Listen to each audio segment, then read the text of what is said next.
Okay, today I want to talk about the discovery of a new substance that might actually turn out to be one of the most anabolic supplements ever discovered. It's a very little known plant, but before I discuss the plant itself and how this came about, I have to give a little background. There's several processes involved in muscle hypertrophy, or the building of muscle growth. Among them are muscle protein synthesis, which involves, of course, consuming protein. You can consume it as food. The best proteins are animal-based proteins, such as meat, fish, eggs, and all that, poultry, because they're rich in essential amino acids. Essential amino acids are the constituents of protein. When protein's digested, they are digested into amino acids, and 9 of these amino acids are considered essential, and these are the amino acids that are involved in muscle protein synthesis. There's actually 22 amino acids, but only the 9 are essential. Only those essential amino acids are involved in muscle protein synthesis, and that's actually considered, from a nutritional point of view, the cornerstone of muscular growth. It ties in with something else I'm going to get into, but so we all know that protein is necessary for building muscle because it's involved in muscle protein synthesis. Even when you take drugs like anabolic drugs like steroids and growth hormone, they also work by increasing muscle protein synthesis. They also help the body utilize amino acids more efficiently. But what goes on a molecular level in muscle to account for muscular hypertrophy is a little bit more complex and actually quite interesting. Without going into intense scientific detail, which would put just about everybody to sleep, I know, because I've seen other videos where some of these guys try and give information on this topic, and it's just mind-boggling boring the way they present it. I mean, unless you have a deep interest in science, it's not very interesting, but I'll try and make it as simple as possible. It has to do with muscle stem cells. They're called satellite cells, and normally they're quiescent. They lie kind of in between the muscle fibers. They're not activated until a muscle is damaged. These satellite cells are involved in muscle repair and hypertrophy. Now, there's a debate going on in science where some scientists believe that the activation of satellite cells is not entirely necessary for muscle hypertrophy, but most scientists disagree with that based on the knowledge of how satellite cells work.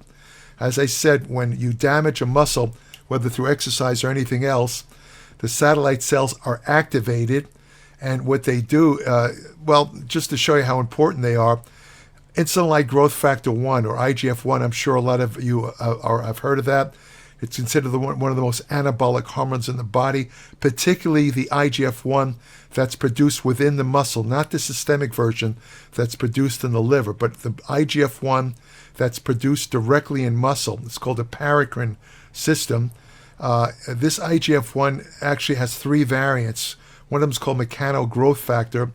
But anyway, the IGF-1 that's produced in muscle, which is stimulated by exercise-induced muscle damage, IGF-1 works by stimulating the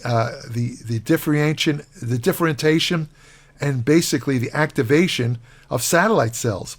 That's why IGF-1 is so anabolic. Satellite cells work by contributing. You see, a muscle cell, unlike other cells, it can't basically can't replicate, but what it has what they call multinucleated. It has many nuclei, and these are called myonuclei. And what satellite cells do is they contribute myonuclei to the existing muscle fibers, which work to repair the muscle fibers. And the myonuclei is the site of muscle protein synthesis. It's a little more. I'm trying to simplify it as much as possible. It's actually much more complex than this, but what you have to know is that satellite cells are very important for muscle growth and repair, and that these myonuclei that are contributed by satellite cells have an interesting characteristic. Many of you have probably heard the term muscle memory. That involves, like, let's say you've been working out for a while and for some reason you decide to lay off for an extended time, if you don't stimulate the muscles through exercise, they atrophy. That's common knowledge. However, what they found is that when you work out, by stimulating the satellite cells through exercise, you also incorporate more myonuclei into the muscle. And even though the muscle fibers might shrink or atrophy from lack of exercise, the myonuclei remain. And they're kind of like quiescent. They just sit there. Now what happens is, let's say after a couple of months you decide to work out again, the myonuclei are activated. They increase the muscle protein synthesis. And in most cases, you regain all the muscle that you lost. And that's because of the myonuclei. And this is the basis of muscle memory. I mean, we all knew about muscle memory from common observation. You know, you'd see a guy lay off, he'd lose a lot of size. It happens to a lot of competitive bodybuilders. Maybe after a contest, they'll lay off, they lose a lot of size. A lot of it has to do with getting off drugs too, but that's another story. But what happens is when they resume training again, boom, the muscles come right back. And this is muscle memory. And until the discovery of this function of myonuclei contributed by satellite cells, muscle memory was more of a hypothesis than a fact. But now they've proven that it is a fact. Now, okay, so satellite cells are very important for muscle growth. One of the reasons why people lose muscle as they get older, especially if they don't work out, is because the body works on a use it or lose it system. And if you don't work out and by exercise and stimulate the satellite cells, they kind of like dry up. And what happens is as the satellite cells kind of disappear, muscles get smaller and smaller because the satellite cells are needed to maintain muscle size. There's differing schools of thought on that. Some say that if an older person who hasn't worked out begins to work out in a short time, they can actually regain the satellite cells. Satellite cells are stem cells. And, that's a kind of questionable assertion because it's known that stem cells throughout the body tend to decline with age. And the stem cells are needed for cell replication anywhere, whether it's the heart, the muscles, all over the place. Unfortunately, they tend to disappear with age. There's a couple of therapies that are thought to maintain stem cells. That's beyond the scope of this video. I'm not going to get into that. But what you have to know the importance is that the message I'm trying to give you here is the importance of satellite cells for both muscle hypertrophy and muscle repair. Now, how does this relate to this study? Well, here's the study. You can see it for yourself. Lemon Myrtle. These scientists where are they from? They're from Japan, Japanese scientists. They were looking for natural substances that can activate satellite cells. There was no drugs. They wanted to activate satellite cells mainly as a possible way to help people who have a condition called sarcopenia, which affects like 80% of people after the age of 60. Sarcopenia is an age-related loss of muscle. It usually comes from inactivity. If you don't work out, like I said earlier, it's use it or lose it. Past a certain age, if you don't exercise with resistance, like weight training, the muscles basically disappear. And that's sarcopenia. The problem with sarcopenia is that you lose mobility. Most people that are in nursing homes are not there for mental reasons, like you might think, but because of frailty. They have advanced cases of sarcopenia to the extent that they're so weak that they can't even feed themselves or dress themselves. So these Japanese scientists, were searching for a natural substance that can activate satellite cells. They tested a couple of things, and they found this stuff like green tea, curcumin. These things seem to kind of stimulate satellite cell activity, but they don't really activate it fully. And then they found this stuff called Lemon Myrtle. It has the scientific name of Bacchausia citrodora, but it's known as lemon. I've never heard of Lemon Myrtle actually, but they did the study consisted of two parts. The first part was an in vitro, meaning isolated cell study. Now these things are always considered preliminary in science because, what happens outside the body or in a test tube doesn't necessarily occur in the human body.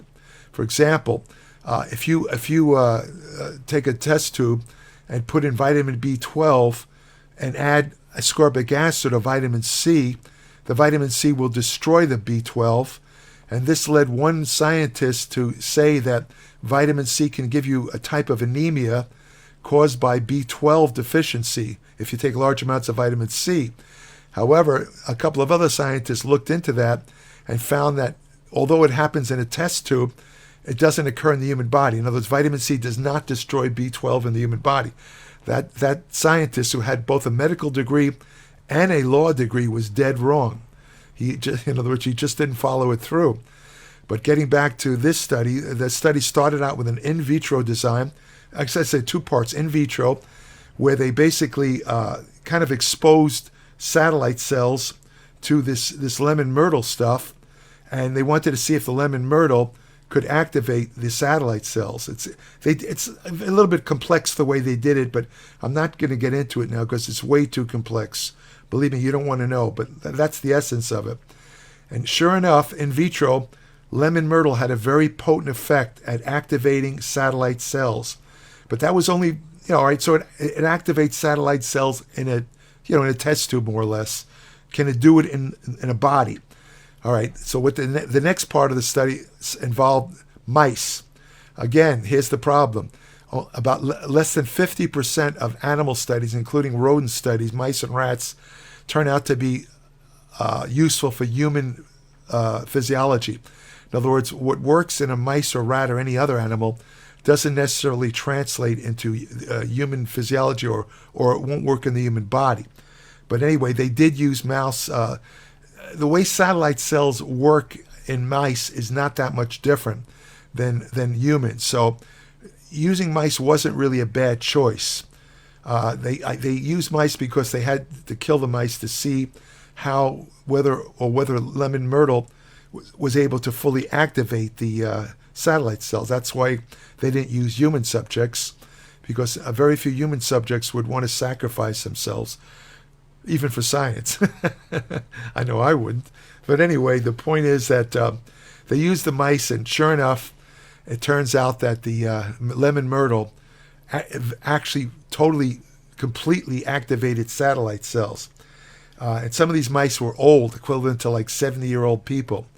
And this is kind of a exciting preliminary study, because it suggests that this lemon myrtle stuff could be used to made it possibly in a supplement form. Now these scientists are suggesting that it could be useful for older people who have sarcopenia related to also the loss of satellite cells. They're thinking that giving older people this lemon myrtle as a supplement will reactivate the satellite cells and let them get some muscle back, especially if they also work out. This stuff, lemon myrtle has also been found to have antimicrobial, anti-inflammatory, and antioxidant activities. So it does other things besides the satellite cell. But they checked other compounds, and this is the one that was the most potent. And they think it works by stimulating what they call a myokine called interleukin-6. A myokine are kind of hormonal-like proteins produced directly in muscle. Nobody knew of the existence of them until a couple of years ago. So what I'm saying is that muscles produce their own hormone-like substances, these various proteins. They're collectively called myokines. Interleukin-6 was the first one to be discovered, and interleukin-6 has like a Jekyll and Hyde type of profile, in the sense that it's directly involved in muscle hypertrophy, because interleukin-6 activates satellite cells. In other words, when you work out, there's a brief period of inflammation afterwards, which is actually, it's a temporary situation, but it's considered good, because that localized inflammation in the trained muscle also brings in interleukin-6, which is it has either an anti-inflammatory or inflammatory effect. Now, in this case, it's a minor inflammatory effect, but it also seems to activate satellite cells and is very important for muscle repair and growth. So these scientists think that that this stuff Lemon Myrtle works by activating interleukin 6. They think that's the mechanism. They think and the actual element in they isolated the actual single element in Lemon Myrtle which activates interleukin 6. It's called casserinin. Casserinin was the substance in Lemon Myrtle that seemed to directly activate interleukin 6 and stimulate satellite cells. So again, they're suggesting it to here, I'll read it right off the study. These results suggest that supplementation with Lemon Myrtle or casserin in healthy adults may reduce the risk of developing sarcopenia and sarcopenia-related physical disability such as frailty. In addition to the effects on normal muscle, supplementation with Lemon Myrtle or casserinin may improve sarcopenia and disuse atrophy by activating satellite cells in atrophied muscle and promote muscle regeneration by activating satellite cells in injured muscle. Anyway, so that's I thought this was an interesting study, and I wanted to basically tell you about it. I wouldn't be surprised, knowing the supplement industry, if somebody will probably also see this study, some entrepreneur who owns a supplement company, and they'll probably, you might in the near future start seeing supplements of either Lemon Myrtle itself or having it included in so-called anabolic supplements. Because if this stuff works in humans as it does in mice, this thing could work for not just older people. It can work for anybody involved in bodybuilding, because as I said, satellite cell activation is the molecular root of muscular hypertrophy or growth. All your anabolic supplements, growth hormone, testosterone, anabolic steroids, they all work partially by stimulating satellite cell activation and differentiation. And that's why they stimulate muscle growth. So time will tell whether this Lemon Myrtle winds up in supplements, but it's an interesting study. I mean, it's like I say, this is the first natural substance that they've ever found that directly activates satellite cells and really activates them. It's an interesting thing. If you want more information on nutrition, exercise science, anti-aging research you can use today, hormonal therapy, effective fat loss techniques, ergogenic aids, supplement science, which supplements work, which ones don't. Also, women's health and fitness, many other topics. I cover more topics in my Applied Metabolics newsletter than any other digital publication. Don't take my word for it. If you come across anybody who subscribes to my Applied Metabolics, ask them. They'll tell you how in-depth it is. I literally cover the waterfront. In fact, I'd say that if after reading my Applied Metabolics, which comes out once a month, on the first of every month, anyone will be kind of an expert on nutrition and exercise after about 6 months of reading this. And all your preconceived notions, all the things that you think are right that are wrong, will be explained in the newsletter, so you won't continue to make mistakes regarding nutrition and exercise. I have about 58 years of training experience and personal study of nutrition and exercise, which I don't think could be exceeded by anyone in the industry as far as I know. So, when you subscribe today, it's 30 to about 50 pages every month. It's like getting a monthly ebook, no ads. I'm not trying to push any products. I'm not trying to sell you T-shirts or mugs or cups or like some of these other guys do who make videos, which I kind of find kind of funny. I mean, I don't know about you. Why would I buy a T-shirt of some guy who's making a video? I mean, come on. What am I, 14 years old? Jeez. I mean, anyway, I guess they're trying to make more money. What can I say? I mean, most of the videos are used to promote something, and the only thing I'm promoting is my Applied Metabolics newsletter, and it's certainly not expensive. It costs less than the price of one of these fancy lattes at a coffee shop. It costs less. It's 1/6 the cost of a daily newspaper. I mean, come on, you can't get less expensive than that. In fact, some of my subscribers are always telling me to increase the price, but I'm trying to keep it low so more people can access this information. So subscribe today. It's at www.appliedmetabolics.com. And when you subscribe, I'll send you an invitation to join my private Applied Metabolics Facebook page, where each day I post new information on nutrition, exercise, science, and general health and medicine. I also have a email portal on my Applied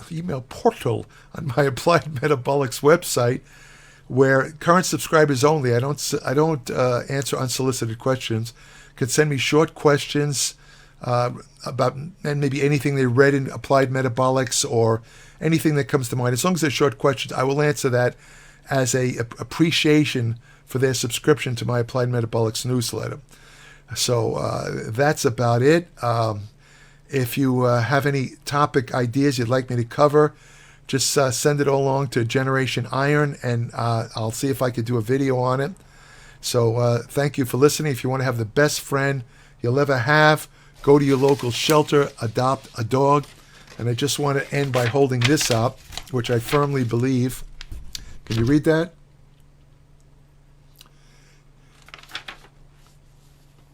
You know, I don't want to get political here, but, you know, what's happening in Ukraine is just devastating. It's horrible, you know, and I think all true Americans should support Ukraine. You know, just like you would, you know, you wouldn't want a bully to push you around. That's what Russia's doing to Ukraine. It's a terrible situation. It was an unprovoked attack. It's wrong. So everyone should support Ukraine. And I'll go so far as to say, this is going to make a couple of people mad, but I don't care. If you don't support Ukraine and you support the Russians, you are a traitor, not only to Ukraine, but also to, as an American, you are a traitor. So I'll leave it at that.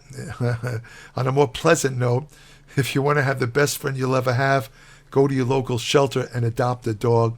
Thanks for listening. I hope you found this video interesting.